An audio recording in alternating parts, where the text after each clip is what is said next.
रक्षाबंधन के मौके पर मध्य प्रदेश में महिला सशक्तिकरण को लेकर सियासी संग्राम देखने को मिला। एक तरफ सरकार ने नारी शक्ति के लिए किए जा रहे काम और योजनाओं को गिनाया, तो दूसरी तरफ इन्हीं दावों पर विपक्ष के सवाल भी सामने आए। सरकार का कहना है कि महिलाओं को जन्म से लेकर शिक्षा, आर्थिक आत्मनिर्भरता, रोजगार, सुरक्षा और राजनीतिक भागीदारी तक हर स्तर पर मजबूत करने के लिए योजनाएं चलाई जा रही हैं। लाडली लक्ष्मी योजना से बेटियों के भविष्य को संवारने का दावा है, तो लाडली बहना योजना के जरिए महिलाओं को हर महीने आर्थिक मदद दी जा रही है। वहीं स्व सहायता समूहों और लखपति दीदी अभियान के जरिए महिलाओं को स्वरोजगार और आत्मनिर्भरता से जोड़ने पर जोर है। सरकार के मुताबिक महिलाओं को सरकारी नौकरियों में 35% और पंचायतों में 50% आरक्षण देकर निर्णय प्रक्रिया में उनकी भागीदारी बढ़ाई गई है। महिला सुरक्षा के लिए वन स्टॉप सेंटर, कामकाजी महिलाओं के लिए सखी निवास और क्रेच जैसी सुविधाओं का भी सरकार हवाला दे रही है। सरकार का दावा है कि इन योजनाओं का मकसद सिर्फ आर्थिक मदद देना नहीं, बल्कि महिलाओं को आत्मनिर्भर, सुरक्षित और निर्णय लेने में सक्षम बनाना है। नारी शक्ति सशक्त मध्य प्रदेश का संकल्प। सरकार ने गिनाई महिला सशक्तिकरण की योजनाएं। लाडली बहना को 1500 रुपए की सहायता, रक्षाबंधन पर 250 रुपए का शगुन, लाडली लक्ष्मी से बेटियों को आर्थिक सहारा, महिलाओं को 35% नौकरी में आरक्षण, पंचायतों में 50% राजनीतिक आरक्षण, स्व सहायता समूहों से महिलाओं को जोड़ने का दावा, लखपति दीदी से आत्मनिर्भरता पर जोर, महिला सुरक्षा के लिए वन स्टॉप सेंटर, कामकाजी महिलाओं के लिए सखी निवास और क्रेच। बहनों के प्रति हमारी प्रतिबद्धता है और इतना ही नहीं, अभी तक 65,000 करोड़ रुपए की राशि आप तक पहुंचाई, 65,000 की, और ये 5 साल होते होते 1,14,000 करोड़ से ज्यादा की राशि आपके खाते में आने जाएगी। हमारी अपनी सरकार के माध्यम से समाज में जब हम बाकी काम करते हैं तो अपनी बहनों के हाथ में पैसे पहुंचा दें। कांग्रेसी अगर अपना नाटक नहीं करते तो विधानसभा में भी माता बहनों के लिए मोदी जी के माध्यम से 33% का आरक्षण हो जाता। उधर कांग्रेस ने सरकार के महिला सशक्तिकरण के दावों पर सवाल खड़े किए हैं। कांग्रेस का कहना है कि महिलाओं के खाते में आर्थिक सहायता भेजना सशक्तिकरण का एक हिस्सा हो सकता है, लेकिन इसे ही महिला सशक्तिकरण का पूरा मॉडल नहीं कहा जा सकता। विपक्ष का आरोप है कि महंगाई और बेरोजगारी के दौर में महिलाओं को मिलने वाली सहायता उनके परिवार की बढ़ती जरूरतों के मुकाबले पर्याप्त नहीं है। कांग्रेस ने महिला सुरक्षा, रोजगार, शिक्षा और महिलाओं की वास्तविक आर्थिक स्वतंत्रता को लेकर सरकार से जवाब मांगा है। मध्य प्रदेश सरकार महिलाओं के मामले में कभी भी गंभीर नहीं रही है। सिर्फ राजनीतिक उद्देश्यों की पूर्ति के लिए अपने कार्यक्रमों को लागू करने का काम करती रही है। लाडली बहना योजना के नाम पर करती रही है। अभी जो महिलाओं के लिए आर्थिक सहायता की बात करते हैं तो 3,000 रुपए देने की बात थी, आज 1,000-1,500 रुपए में कर रहे हैं। रक्षाबंधन के नाम पर सिर्फ 250 रुपए, 250 ग्राम मिठाई भी नहीं आती है, उतने उसको अतिरिक्त दिए। क्या है, दिखावा है। महिलाओं पर अत्याचार में आज भी मध्य प्रदेश कहीं ना कहीं बहुत ज्यादा ऊपर श्रेणी में आता है। मैं समझता हूँ महिलाओं को न रोजगार है, न सुरक्षा है, न उनके बारे में कहीं ऐसी योजनाएं हैं जिनका क्रियान्वयन किया जा सके। भारतीय जनता पार्टी की सरकार सिर्फ महिलाओं का राजनीतिक उपयोग करने के उद्देश्य से इस योजनाओं के बारे में बात करती है। बहरहाल, रक्षाबंधन पर लाडली बहना और नारी शक्ति मध्य प्रदेश की सियासत के केंद्र में है। बीजेपी सरकार योजनाओं, आर्थिक सहायता और आरक्षण को महिला सशक्तिकरण का मजबूत आधार बता रही है। वहीं कांग्रेस का कहना है कि महिला सशक्तिकरण सिर्फ घोषणाओं और आर्थिक सहायता तक सीमित नहीं होना चाहिए, बल्कि सुरक्षा, शिक्षा, रोजगार और सम्मान के साथ महिलाओं को वास्तविक आत्मनिर्भरता मिलनी चाहिए। ऐसे में राखी पर्व पर नारी शक्ति के सम्मान के साथ साथ महिला योजनाओं के असर और जमीनी हकीकत पर सियासी बहस भी तेज हो गई है। Bureau report, IND 24।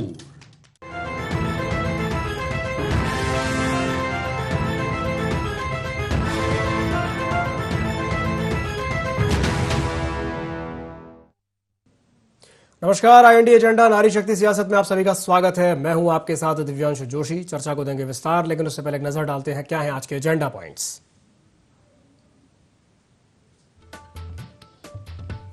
सरकार के महिला सशक्तिकरण मॉडल के क्या है मायने? रक्षाबंधन पर नारी शक्ति क्यों बनी सियासत का नया केंद्र? महिलाओं की योजनाओं पर कांग्रेस क्यों उठा रही है सवाल? क्या यह बीजेपी की मिशन 2028 की है तैयारी? तो रक्षाबंधन के मौके पर मध्य प्रदेश में महिला सशक्तिकरण को लेकर के सियासी संग्राम देखने को मिला, जहां पर एक तरफ सरकार ने नारी शक्ति के लिए किए जा रहे काम और योजनाओं को गिनाया, तो वहीं दूसरी ओर इन्हीं दावों पर विपक्ष के तमाम सवाल भी सामने आए। और आज इसी विषय को लेकर के हम चर्चा करेंगे। कुछ खास मेहमान हमारे साथ चर्चा में शामिल हो रहे हैं, आपका परिचय करा देते हैं। हमारे साथ चर्चा में जुड़ रही हैं डॉक्टर शिम्पी अग्रवाल, प्रवक्ता है मध्य प्रदेश कांग्रेस की। शिम्पी जी, बहुत बहुत स्वागत है आपका IND 24 में। हमारे साथ जुड़ रही हैं प्रियंका दुबे जी, मीडिया पैनलिस्ट है मध्य प्रदेश भारतीय जनता पार्टी की। प्रियंका जी, आपका भी स्वागत है IND 24 में। और हमारे साथ जुड़ रहे हैं प्रकाश सक्सेना जी, वरिष्ठ पत्रकार हैं। प्रकाश सर, आपका भी स्वागत है IND 24 में। और आप तीनों ही मेहमानों को और IND 24 के समस्त दर्शकों को रक्षाबंधन पर्व की हार्दिक हार्दिक शुभकामनाएं और बधाइयां। चलिए शुरुआत करता हूं प्रियंका जी से। प्रियंका जी, आप लगातार महिलाओं के लिए, महिलाओं के उत्थान के लिए आपकी जो सरकार है वो काम कर रही है, हमने जैसा कि देख रहे हैं। लेकिन विपक्ष ये कह रहा है कि भाई केवल ये महिलाओं के खाते में पैसे पहुंचा देना या उनको आर्थिक रूप से उनकी सहायता कर देना इतना काफ़ी नहीं है, इतने से काम नहीं चलने वाला। भाई जिस हिसाब से महंगाई बढ़ रही है, शक्कर के दाम देख लें या बाकी चीज़ों के दाम देख लें, लगातार आसमान छू रहे हैं, महंगाई आसमान छू रही है। अब ऐसे में केवल थोड़ा सा पैसा दे देना या 250 रुपये शगुन दे देना, क्या इतना आपको लगता है कि इतना काफ़ी होगा महिलाओं के लिए? प्रियंका जी। नमस्कार। सर्वप्रथम आपके और आपके दर्शकों को रक्षाबंधन की बहुत बहुत शुभकामनाएं। और ये बात से मैं विपक्ष के बिल्कुल सहमत हूँ कि मात्र 250 रुपए दे देना या लाडली बहना के माध्यम से 1500 रुपए खातों में चले जाना, मात्र और मात्र इससे महिला सशक्तिकरण नहीं होता।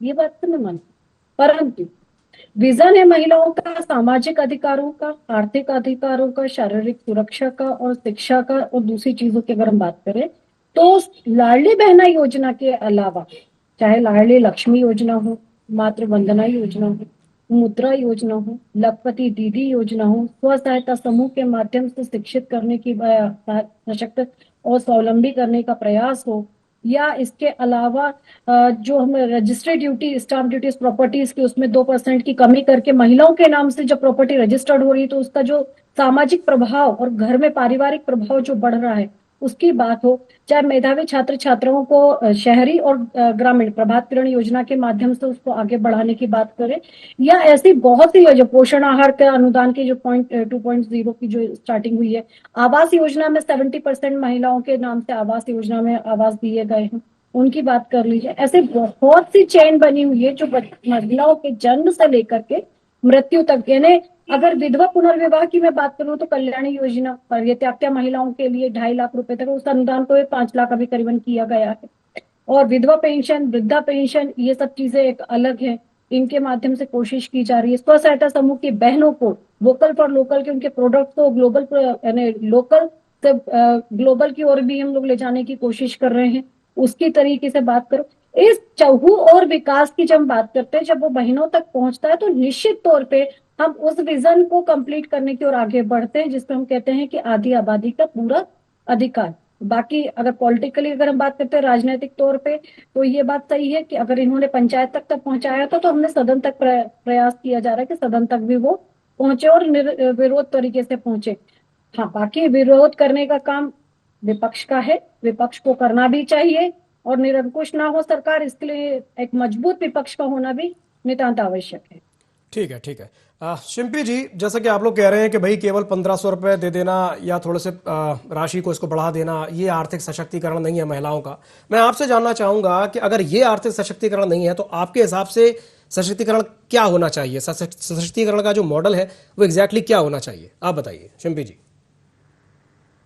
दिव्यांशु जी, सर्वप्रथम तो समस्त पैनल को और आपके सभी व्यूअर्स को कांग्रेस की तरफ से रक्षाबंधन की ढेर सारी शुभकामनाएं।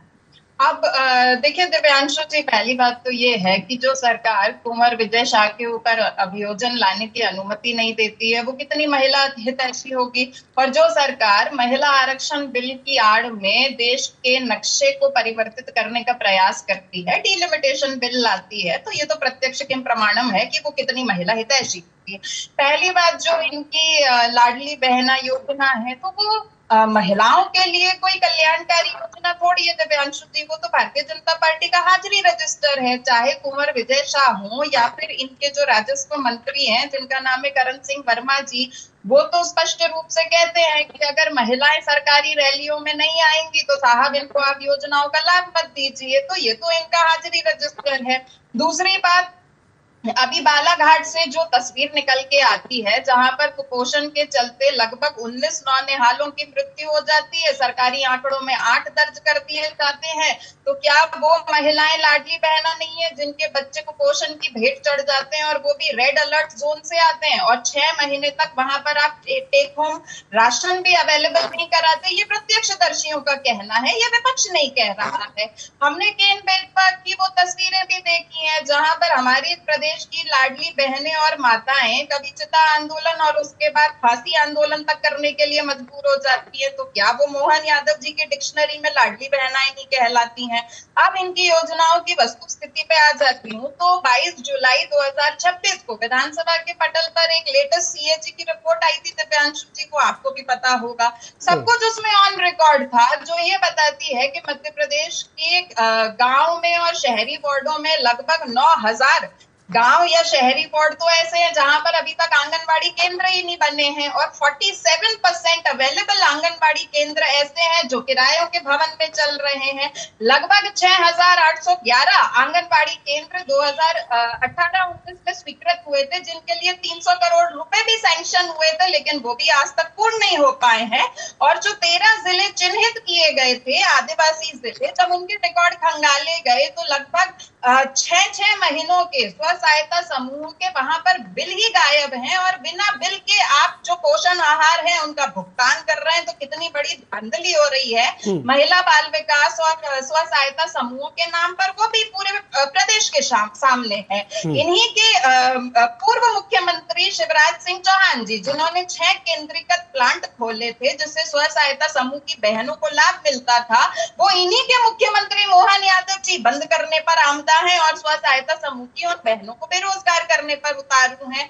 दूसरी बात, आप शिक्षा की बात कर रहे थे तो 14.6% जो है वो सेकेंडरी लेवल का girl child drop out rate है।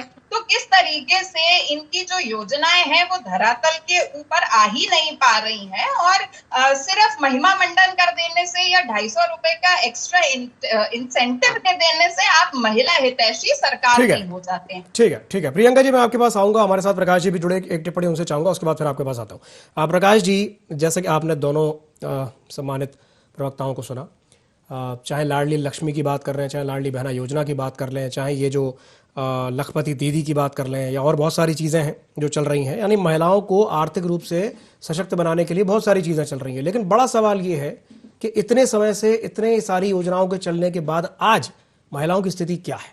क्या वाकई में महिलाओं की स्थिति में सुधार आया है या अभी थोड़ा और उस पर काम करने की ज़रूरत है? आप क्या सोचते हैं इस बारे में? देखिए, महिलाओं की स्थिति यदि चुनाव से यदि कनेक्ट करने के लिए योजनाएं बनाई जाएंगी तो कभी नहीं सुधर सकती और ये दुर्भाग्यपूर्ण है। हम यदि पहले भी इस विषय पर डिबेट हुई थी कि महिलाओं के सशक्तिकरण की प्रक्रिया 150-200 साल से पहले से चल रही है, क्योंकि इस देश में महिलाओं की बहुत बुरी हालत थी। जैसे हम जो रिजर्वेशन की बात करते हैं, उन लोगों को रिजर्वेशन दिया जाता था जो समान रूप से बैठने लायक नहीं होते थे। महिला को तो अपने अस्तित्व के लिए काफ़ी संघर्ष करना पड़ा।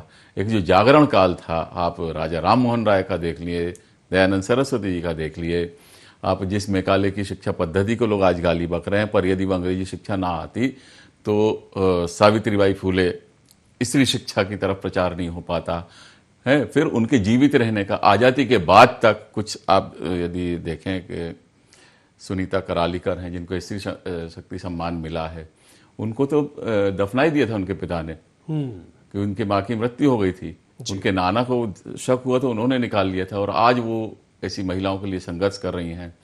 ऐसे आपने गुलाबो देखी होगी जो कालबेलिया डांसर हैं, उनको भी दफना दिया गया था। ये बहुत पुरानी बात नहीं है, ये आज़ादी के बाद की बात है। उस दुर्दशा से महिलाओं को लड़ के कार्यस्थल तक पहुंचने में एक लंबा संघर्ष और ढेर सारे कानूनों की जरूरत पड़ी थी, जो पिछली सरकारों ने बनाए, क्योंकि सरकारों का लक्ष्य ये होता था कि महिलाएं सुरक्षित हो, जीवित बचें, जो स्त्री पुरुष का जो रेशो है वो बराबरी पे आए, बिल्कुल, और वो जीवित होकर बराबरी से आए। जो संविधान में जो प्रावधान किए गए आर्टिकल 15 जो स्पेशली लैंगिक भेदभाव को दूर करने वाला, पर वो लैंगिक भेदभाव कानून बनाने अकेले से नहीं होता, उसके सपोर्ट में बहुत से कानून बने, सरकार उनकी सुरक्षा में खड़ी हो। जैसे हमारी शिल्पी अग्रवाल जी ने कहा कि सुरक्षा के आज भी महिला अपराध के आंकड़े अच्छे नहीं है। समाज में महिलाओं को वो बराबरी पुरुष वर्ग नहीं देना चाहता। कई मानसिकताएं जो आप देखेंगे, मैं एक छोटा सा उदाहरण दूं। एक सज्जन थे, उन्होंने स्त्री मतलब माँ पे और बेटियों पे बहुत अच्छा पोस्टर रचनाएं की, कविताएं लिखी, पर उनकी बात बात में गाली निकलती थी। मैंने कहा पहले अपनी गालियों से माँ को दूर करो। सही बात, आपके प्रचार ये सब तंत्र बेकार है। तो आप महिला अपराध की स्थिति देखेंगे, आज महिलाओं के जो राजनीतिक संरक्षण प्राप्त अपराधी जो हैं, सबसे बड़े अपराधी वो होते हैं जिनको पॉलिटिकल शेल्टर मिल जाती है। तो हमारे को यदि सरकार ये चाहती है कि स्त्रियों की स्थिति सुधरे, तो उन्हें सख्ती वीवीआईपी तक को नहीं बख्शना चाहिए ऐसे मामलों में। तो महिलाओं को जब न्याय मिलेगा, वो स्वतंत्रता से कार्यस्थल पे जाएंगी तो स्वावलंबी बन जाएंगी। उनमें पुरुषों से ज्यादा कई मामलों में दक्षता, आप देखें एरोप्लेन उड़ा रही हैं, फाइटर प्लेन उड़ा रही हैं, हर क्षेत्र में वो आगे हैं। बिल्कुल, उनको सिर्फ चाहिए समाज में एक बराबरी का सम्मान। तो ये स्थिति है। हाँ, ये बात भी सही है कि वो जो पुरानी सरकारों ने किया वो उनकी सुरक्षा के लिए। आज जो हमारी सरकार है वो उनको आर्थिक सुरक्षा, उनके स्टेटस को बढ़ाने के लिए काम कर रही है। तो बात सिर्फ ये है कि हमें ये देखना चाहिए कि हम जो सुरक्षा उनको सुविधाएं दे रहे हैं, महंगाई के रेशो में कहां पर ठहर रही है। दूसरी चीज, बजट में उनका किस तरह से प्रावधान कर रहा है। क्या हम कर्ज ले लेके हम अगली पीढ़ी के लिए सौंप रहे हैं? तो पहले जो बजट आते थे उससे पूरा हिसाब किताब होता था, सरकार के आय के स्रोत ये होंगे और इन मदों में खर्च करेगी। आजकल वो स्पष्ट बजटिंग नहीं दिखाई देती है, कर्ज की अधिकता होती जा रही है। सरकार को प्रावधान करना चाहिए, जो वेलफेयर स्टेट हम जब आर्थिक रूप से ये संविधान में जो डायरेक्टिव प्रिंसिपल्स में जो प्रावधान किया था, वो उस कंडीशन में किया था कि जब राज्यों की स्थिति आर्थिक रूप से मजबूत हो और कई कामों, जैसे बहुत अच्छा काम जो मोहन यादव जी ने किया, यूनिफाइड सिविल कोड बना के, क्योंकि अब हम इतने साल हो गए हैं, महिलाओं को समानता का अधिकार देना जरूरी है, बराबरी। तो वो एक बहुत अच्छा स्टेप है उनका, क्योंकि हर वर्ग की, सिर्फ हिंदुओं की नहीं, मुस्लिम महिलाओं को भी बराबरी का दर्जा मिले। तो इसलिए उसका मैं तो व्यक्तिगत रूप से स्वागत करता हूं। तो ऐसे सुधार के काम लगातार चलें। आर्थिक दिशा में भी सरकार बहुत काम कर रही है, और ठीक है कर्ज की स्थिति है, पर उनको एक स्टेटस में सुधार तो मिल रहा है। हाँ, असली सुधार तब होगा जब वो आत्मनिर्भर बनेंगी, उनको रोजगार भी मिलेगा। बिल्कुल बिल्कुल सही कहा, असली सुधार तभी आएगा जब वो आत्मनिर्भर बनेंगे। जी प्रियंका जी, क्या कहेंगे इस बात पर? असली सुधार तभी आएगा जब महिलाएं आत्मनिर्भर बनेंगी, तभी आगे बढ़ पाएंगी। हमारे वरिष्ठ पत्रकार भाई साहब की बात को थोड़ा सा आगे बढ़ाएंगे। जब उन्होंने कहा कि एक समय पे महिलाओं को दफना दिया जाता था, बच्चियों को कहीं दूध की टंकी में डाल करके खिचड़ी कर दिया जाता था, उनकी जीवन लीला भ्रूण के तौर पे समाप्त कर दी जाती थी। वो क्यों किया जाती थी? क्योंकि लोग होते थे शांतिलाल धारीवाल जैसे, फूल सिंह बरैया जैसे, जो रेप को तीर्थ बताते हैं और लोग मौन धारण कर लेते हैं, उनके ऊपर वो कुछ नहीं बोलते। जो लोग रेप को तीर्थ से जोड़ेंगे, ऐसी पिशाच मानसिकता वाले लोग अगर धरती पर होंगे और उनके आका मौन धारण करेंगे, तो आपको लगता है कि महिला को समानता मिल पाई? राष्ट्रपति जैसे पद पे बैठी हुई महिला को राष्ट्रपत्नी कहकर और उसको कठपुतली कहकर के बार बार महामहिम की महिमा को खंडित करेंगे, आपको लगता है ऐसी सोच के साथ महिलाएं आगे बढ़ पाएंगी? इसके अलावा मेलोनी जैसे प्रधानमंत्री जो दूसरे देश की है, उसके ऊपर भी मजाक बनाएंगे। अपने देश की महिला तो छोड़ो, दूसरे देश की महिला के ऊपर मजाक बनाएंगे। ऐसे देश में अगर महिलाओं की बराबरी की बात करते हैं तो वो थोती और खोखली लगती है। इसके बाद मैं बात करती हूँ अगर बाबूलाल चंदेल जैसे लोग और तो और कर्नाटक के आपके खुद के के are Ramesh Kumar lay down and enjoyed rape के ऊपर उनका ये चीज स्टेटमेंट आया, उसके ऊपर किसी ने एक शब्द बोलना जरूरी नहीं चाहिए, उल्टा उनका विश्वेश्वर हेगड़े वहां हंस रहे थे, सदन में लोग ठहाके लगा रहे थे। ऐसे सदन तक महिलाओं को पहुंचाने के लिए नारी शक्ति बंधन अधिनियम लाया जा रहा है, आप मेरे को बताइए। लेकिन ऐसे पिशाच प्रवृत्ति वाले लोगों के ऊपर लोग एक शब्द नहीं बोलते हैं, मौन धारण कर लेते हैं। हिमाचल में रेट पूछा जाता है, भाई वो सांसद है, चयनित निर्वाचित सांसद है, मनोनीत नहीं, निर्वाचित जनता ने चयन किया, उसका रेट पूछ रहे हैं। और आप बात करते हैं कि हमने बराबरी और हमने तो बहुत अच्छे कार्य किए हैं, और उसके ऊपर पुरुष तो ठीक, महिला तक रेप इज कॉमन, मर्दों का प्रदेश है, यहाँ तो ऐसा होता ही रहेगा। जबकि जेल और पुलिस के बजट पर बात हो रही थी वहां पर, और आंसर क्या आ रहा था कि भाई ये तो मर्दों का प्रदेश है, यहाँ तो रेप होते रहते।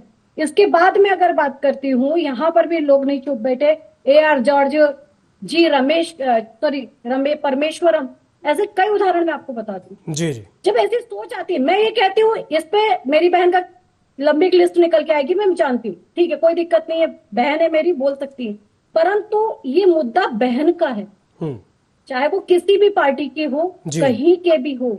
आपको एक स्टेट, या अगर बात करें कोई आइटम कह रहा है, कोई टंच माल कह रहा है, कोई रस और चाशनी ढूंढ रहा है, कोई कह रहा है कि पैसे लेके ब्लाउज में रख लेती है, ये क्या है? आप किसी की वस्तु तक को भूल गए। ठीक है ठीक है ठीक है। पर अगर बात करेंगे तो चाहे वो कोई भी राजनीतिक पार्टी हो, मैं स्पष्ट तौर पे कहती हूँ, वो कोई भी राजनीतिक पार्टी हो, ऐसे लोगों को ना जनता को क्षमा करना चाहिए, ना राजनीति के आकाओं को क्षमा करना। बिल्कुल, चलिए प्रतिक्रिया जब ऐसे लोगों को शेल्टर मिलना बंद होगा, तब महिला सशक्तिकरण की बात निकल के आएगी और बिल्कुल, बहुत अच्छी बात कही आपने, तक पहुंचेगी। बहुत अच्छा पॉइंट, वैलिड पॉइंट उठाया आपने, बहुत सही बात कही है। जी शिम्पी जी, क्या कहेंगी प्रियंका जी की बात पर? दिव्यांशु जी, प्रियंका जी की बात का स्वागत करती हूँ, और जो हम लंबी लिस्ट इनको देने वाले हैं, वो लिस्ट तो इनको पहले से ही पता है। और भारतीय जनता पार्टी जैसे कांग्रेस में पिशाच नजर आते हैं, अगर वो अपनी पार्टी के पिशाचों पर और संकीर्ण मानसिकता के नेताओं पर भी इक्विवेलेंटली बोलेंगे, तो फिर हम इनकी बात का बेहतर स्वागत कर पाएंगे। बहरहाल, क्योंकि मुद्दा महिला सशक्तिकरण का है, तो दिव्यांशु जी, अब महिलाओं की जो आर्थिक आबादी है उसके ऊपर आ जाती हूँ, क्योंकि मध्य प्रदेश के अंदर अगर हम महिलाओं की आबादी को अनुमानित मानते हैं 4.33 करोड़ है, तो उसमें से लगभग 1.30 करोड़ आबादी जो है वो ही हमारी आर्थिक आबादी या वयस्क आबादी के अंदर आते हैं, क्योंकि ये कहते हैं इन्होंने 35% की जो है वो भागीदारी सरकारी विभागों के अंदर दी है, तो अभी तक तो मध्य प्रदेश की कुल आबादी ही 30% की आर्थिक आबादी में इंक्लूड हो पा रही है। दूसरी बात, आपको सिर्फ अगर एक एग्जांपल के रूप में दूं, तो 2025 में जो पुलिस आरक्षक भर्ती है उसमें अगर 6,800 नियुक्तियां निकली थी, तो सीट मैट्रिक्स के अनुरूप 2,380 पदों पर महिलाओं की नियुक्ति होनी चाहिए थी 35% आरक्षण के हिसाब से, क्योंकि ये टोटल वर्कफोर्स के अंदर भी आरक्षण नहीं है दिव्यांशु जी, ये भी जनता को पता होना चाहिए। ये सिर्फ एक हॉरिजॉन्टल या जो कंपार्टमेंट वाइज आरक्षण है, ये शिवराज सिंह चौहान जी ने दिया था। तो अगर आपने एक विभाग के अंदर गारंटीड 35% आरक्षण दिया है, तो जो विभिन्न विभाग हैं उनकी भी जो सूचियां हैं आपको सार्वजनिक करनी चाहिए और बताना चाहिए कि आपने महिलाओं को क्या 35% आरक्षण धरातल पर दिया है। और एक पॉइंट और हम बोलना चाहते थे दिव्यांश जी, क्योंकि जो महिलाओं की क्राइम रेट है उसके ऊपर भी अगर बात करूं, तो सुरक्षा के दृष्टिकोण से ये नर पिशाच दानव मानव सब पे बात कर लेते हैं, लेकिन महिलाओं की धरातल की जो सुरक्षा है उसके ऊपर बात नहीं करते हैं। भारतीय जनता पार्टी के लगभग सारे जो टॉप 5 स्टेट्स हैं जो क्राइम रेट के अंदर आते हैं, वो सभी भारतीय जनता पार्टी के शासित राज्य हैं। तो आप कांग्रेस की लिस्टें तो बहुत लेके आ जाते हैं डिबेट में, लेकिन आपको ये भी बताना चाहिए ना कि एक आम सामान्य महिला है, उसको सुरक्षित रखने के लिए आपकी सरकार जिसमें सारे मानव हैं और कांग्रेस जहां सारे दानव हैं, उनको आप सुरक्षित रखने के लिए क्या करते हैं, इसके ऊपर भारतीय जनता पार्टी बोलना आवश्यक नहीं समझती है। तो ये जरूरी मुद्दे हैं दिव्यांश जी, जिस पे चर्चा होनी चाहिए। बिल्कुल चर्चा होनी चाहिए। अभी हमारे पास चूंकि समय की कमी है, समय की बाध्यता है, इसलिए मैं एक टिप्पणी चाहूंगा प्रकाश जी से यहाँ पर। प्रकाश जी, अगर आप एक टिप्पणी करना चाहें इस पर, जी, जो बात वो कह रहे हैं सुरक्षा को लेकर। हाँ जी। नहीं, प्रियंका दुबे जी ने जैसे कांग्रेस के नाम गिनाए, ऐसे भाजपा के हमारे दीप्ति शिल्पी अग्रवाल जी गिना सकती थी, पर उन्होंने उस विवाद को बढ़ाया नहीं। क्या है कि अपराध एक प्रक्रिया है, सामान्य समाज में अपराध होते हैं, उसके आंकड़े आना एक अलग बात है। आंकड़ों में यदि एफआईआर दर्ज नहीं होती, अब आंकड़ों के चक्कर में एफआईआर दर्ज नहीं होती तो वो भी एक क्राइम है। तो सिर्फ इसलिए हम आंकड़ों पे अकेले, आंकड़ों की व्याख्या अच्छे से होना चाहिए, एफआईआर दर्ज होना चाहिए, भले ही आंकड़े बढ़े, लेकिन आप एफआईआर दर्ज नहीं कर रहे हैं उसके बाद आंकड़े बढ़ रहे हैं, मतलब महिलाओं की स्थिति अच्छी नहीं है। दूसरी चीज मैं ये कहना चाहूंगा कि एक दूसरे नेताओं, सभी पार्टियों में इस तरह के नेता हैं जो महिलाओं के प्रति विकृत मानसिकता रखते हैं, तो वो लिस्ट गिनाने से कोई फायदा नहीं है, पर पार्टी की तरफ से मैसेज नहीं जाना चाहिए। मैं खुद एक सनातनी हिंदू हूं, लेकिन वो जो संस्कारी बलात्कारी शब्द जब मेरे सनातन धर्म में आया तो मुझे शर्मिंदगी महसूस हुई। इस तरह के प्रोवोकेशन पार्टी लेवल से नहीं आना चाहिए। नेता कर सकते हैं, क्योंकि आजकल ज्यादातर नेता, आप यदि सांसदों का हिसाब बताएं, तभी बीच में किसी ने कहा था 4000 से ज्यादा प्रकरण उन पर लदे हुए हैं, तो हमने अपराधियों को भी इसमें शामिल कर दिया राजनीति में। जब तक इसमें छन्ना नहीं लगा, फिल्टर नहीं लगेगा, ऐसे अपराधियों को आप फिल्टर नहीं करेंगे। दोनों एक होना चाहिए। महिला आरक्षण का फायदा कब मिलेगा? यदि भाजपा और कांग्रेस में महिलाएं डिवाइड रहेंगी, कभी महिला आरक्षण का फायदा नहीं मिलेगा। महिलाओं के मुद्दे पे सभी पार्टियों की महिलाएं जब एक होकर लड़ेंगी तब उसका फायदा मिलेगा। इसलिए मुझे बहुत अच्छा लगा जो प्रियंका दुबे जी ने कहा, गिनाया, और उन्होंने इस चीज को माना कि सामने वाले जो कांग्रेस की प्रवक्ता हैं शिल्पी जी, वो भी, उनके पास भी लिस्ट होगी, मतलब उन्हें मालूम है। हाँ। और ये एक्सेप्टेंस है, बहुत अच्छी चीज है कि सभी वर्ग में इस विकृत मानसिकता के लोग हैं, वो सभी पार्टियों की महिलाओं को एक होकर इन अपराधों पे रोक लगाने के यहाँ यूनाइट होना चाहिए, जैसे आज मुझे उनमें दिखी है यहाँ पे। आपकी बात पर मुझे कुछ याद आ गया कि देखिए, अपराधों पर केवल सरकार लगाम नहीं लगा सकती, संस्कार लगा सकते हैं, तो थोड़ा सा संस्कारों पर ध्यान देने की आवश्यकता पड़ेगी। देखिए, आर्थिक सशक्तिकरण बहुत अच्छी चीज है और होना भी चाहिए, लेकिन इस बात का भी ध्यान रखा जाना चाहिए कि भाई महिलाओं के लिए हम एक सुरक्षित माहौल दे सकें, और वो तभी दे पाएंगे जब थोड़ा सा संस्कारों पे काम किया जाएगा, केवल सरकारों के करने से नहीं चल पाएगा। चलिए, बहुत बहुत धन्यवाद आप तीनों मेहमानों का हमारे साथ जुड़ने के लिए और चर्चा में शामिल होने के लिए। तो समय की बाध्यता के चलते मैं इस चर्चा को यहीं समाप्त करना चाहूंगा। एक बार दोबारा आप सभी दर्शकों को रक्षाबंधन पर्व की बहुत बहुत शुभकामनाएं। बने रहिए ID24 के साथ। नमस्कार।